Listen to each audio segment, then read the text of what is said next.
Dan pemirsa, di tengah prestasi yang mulai dirintis, sepak bola Indonesia justru menggoreskan tragedi. Tragedi Kanjuruhan membuat bangsa Indonesia bahkan dunia berduka.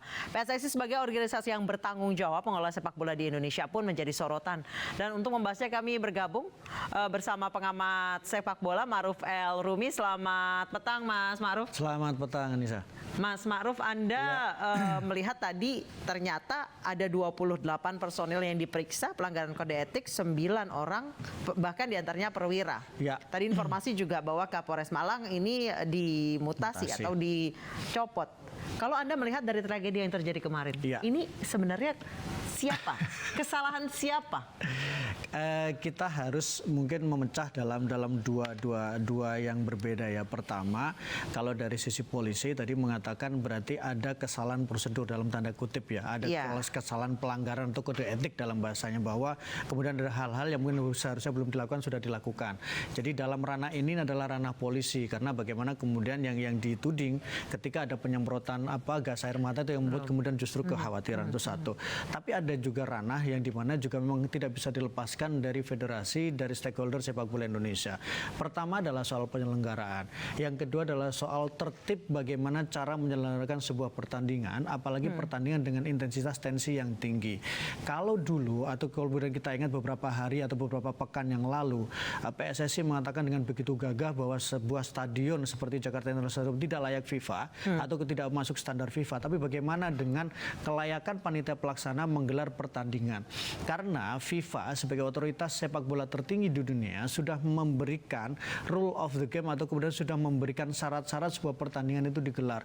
Dari mulai sebuah pertandingan dengan level yang biasa saja, kemudian dengan level yang intensitas tinggi. Ya, seperti ini Arema Persebaya, seperti Arema Persebaya, Persija, atau kemudian dengan Persija ketika bertemu dengan Arema ataupun sebagainya. Itu sudah ada rule, sudah ada bagaimana cara pengaturannya, bagaimana teknisnya, bagaimana standar ala FIFA-nya yang selama ini dijunjung oleh federasi atau kemudian dijunjung oleh PT Liga Indonesia Baru. Nah, ketika ini ada insiden, berarti ada sesuatu yang tidak berjalan di sana. Ada standar yang ternyata tidak berjalan di sana, dan saya pikir ini berarti ada kesalahan miskomunikasi. Karena sepak bola itu semuanya sudah diatur dari atas, kemudian tinggal diterima di bawah, dilaksanakan di bawah. Jadi tapi yang mengatur adalah di atas. Informasi yang tidak sampai, ada misinformasi. Ada informasi yang tidak sampai. Misalnya kita taruhlah orang baru ngeh atau kemudian baru ramai dikatakan bahwa sebenarnya tidak boleh menggunakan gas air mata. Kalau kemudian dikomunikasikan dari awal antara penyelenggara pertandingan atau mungkin security dari security and safety dari PSSI kemudian memberikan informasi terkait dengan standar pengamanan di dalam lapangan, mungkin polisi tidak akan menggunakan gas air mata. Pasti akan diambil langkah-langkah preventif lainnya. Entah itu mengubah misalnya dari gas air mata menjadi water cannon. Kan dari sekian banyak pertandingan sepak bola yang intensitasnya tinggi, Arema Persebaya, Persija, itu berarti selama ini polisi memang tidak terinformasi kalau misalnya ternyata itu nggak boleh gitu. Kalau misalnya kita tidak kemudian bisa, karena ini case yang paling parah kan. Artinya bahwa ini berarti mungkin bisa menjadi pembuka kotak Pandora yang sebenarnya. Jangan-jangan memang polisi tidak diinform secara jelas bagaimana regulasinya, penanganan kita kerusuhan. Jangan-jangan memang informasinya setengah-setengah, atau jangan-jangan hanya bilang bahwa kita izin, oke, boleh digelar, oke, sudah selesai. Mungkin polisi dengan keamanan sendiri, padahal FIFA punya regulasinya dan itu sudah diatur secara rigid oleh FIFA. Mas Ma'ruf, rupanya manajemen Arema ini sempat mengajukan perubahan jadwal pertandingan lawan Persebaya Surabaya dari malam ke sore. Betul. Namun pengajuan itu ditolak oleh LIB. Kita lihat surat pengajuannya. Nah, pengajuan perubahan jadwal itu dilakukan manajemen Arema 1 minggu bahkan sebelum pertandingan. Hal tersebut diungkap oleh Ketua Panpel Arema, Abdul Haris. Manajemen meminta pertandingan yang dijadwalkan pukul 20.30 digeser menjadi pukul 15.30 untuk menghindari potensi kerusuhan. Namun menurut Haris, perubahan jadwal kick-off itu ditolak oleh PT Liga Indonesia Baru atau LIB. Betul. Mas Ma'ruf, mungkin boleh langsung dikomentari. Jadi memang ada beberapa cara, selain ada bagaimana kesiapan di dalam lapangan terkait dengan teknis pengamanan, regulasi pengamanan, jumlah pengamanannya berapa, penempatan posisi gimana, terus kemudian teknis lapangan gimana, ada juga, itu sudah diatur juga. Tapi ada juga strategi lain. Saya ingin mengambil contoh misalnya ketika Piala Eropa di Prancis. Di Prancis itu kan ada kekhawatiran bahwa ketika pertandingan digelar terlalu malam hari, maka ada potensi kerusuhan. Kenapa sih, maka itu bisa digelar di sore hari atau kemudian dimajukan. Kemudian ketika kekhawatiran misalnya karena karena di luar ada hooligan misalnya, mereka kekhawatiran mengkonsumsi minuman keras, maka diatur caranya supaya menjelang pertandingan tidak dijual minuman keras secara bebas. Jadi kan ada memang sesuatu yang bersifat non teknis keamanan, tapi juga ada sesuatu yang bersifat non teknis. Itu untuk melakukan antisipasi. Kenapa misalnya ketika pertandingan yang dari misalnya di luar negeri, kenapa pertandingan dari malam hari digeser agak lebih sore, agak sore hari ya, bukan kemudian malam hari sekali, tapi agak sore hari, supaya misalnya tidak ada waktu untuk hooligan itu mengkonsumsi minuman keras dengan lebih lama. Jadi mereka waktunya menjadi lebih pendek. Tapi dalam case Indonesia, kenapa ada tuntutan untuk kemudian digelar di lebih agak awal? Pertama, standar keamanan kita seperti apa? Ketika di siang hari akan lebih mudah dilokalisir karena kelihatan semuanya. Kalau malam hari tentu akan hektik. Ketika gelap pasti akan orang lebih panik. Tapi kalau siang jelas, pintu keluarnya mana, apa yang dilakukan semuanya jelas. Tapi kalau gelap, apa yang dilakukan? Itu satu. Yang kedua, ketika malam hari ada potensi kelelahan yang dialami supporter. Ini yang meninggal itu dalam stadion. Tapi kan tidak dihitung bagaimana kejadian setelah pertandingan digelar malam hari. Kejadian yang supporter meninggal di jalan. Supporter ada bayi yang kemarin sempat viral juga. Anaknya aja ditonton malam hari, pulang kemudian meninggal.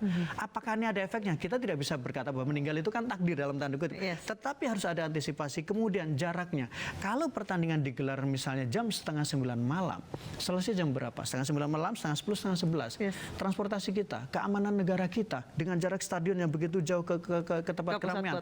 Kemudian transportasi umum kita.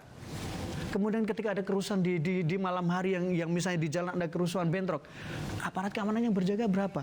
Jadi ini bukan persoalan luar negeri biasa bukan. Luar negeri caranya dekat. Kemudian mereka keamanan sudah siap. Di kita, di jelas-jelas yang tidak ada supporter lawan pun ada kerusuhan seperti ini dan ternyata tidak bisa diantisipasi dengan baik. Jadi oke lah bahwa ada hal-hal yang bisa dipersiapkan secara teknis, tapi non teknis juga kemudian jangan diabaikan. Nah itu dia, Mas Ma'ruf, berarti kalau misalnya sudah diminta pertandingan itu dicepetin, berarti sebenarnya bibit-bibit ada potensi itu sebenarnya sudah terlihat sejak 1 minggu sebelumnya. Iya, karena surat yang disampaikan oleh kepolisian mengatakan bahwa pertandingan ini rawan untuk ada kemungkinan rawan.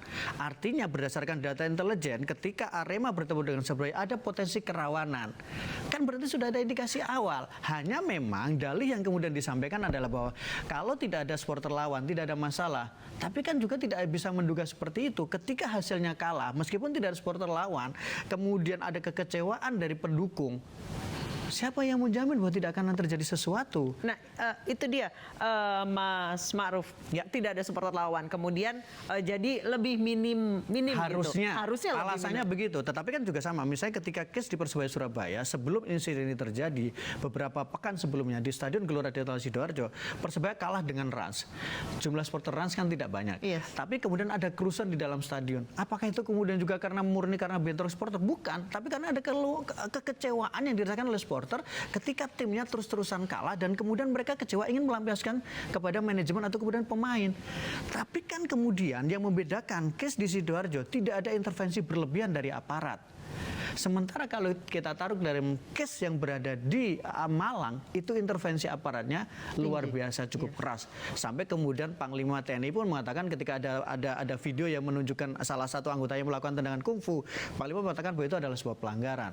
Tapi kan ini adalah dampak besarnya. Yang paling penting menurut saya adalah bagaimana ini kemudian melakukan evaluasi secara besar-besaran, bagaimana kemudian standar pengamanan itu harus dilakukan. Mas Ma'ruf, kemudian jika kita menganalisis ya alasan ditolak, itu apa Mas sebenarnya? Ini sudah ramai sebenarnya. Selalu orang mengatakan bahwa ini terkait dengan rating, terkait dengan sharing, terkait dengan jam tayang, itu kan sudah ramai, itu sudah seperti menjadi rahasia umum.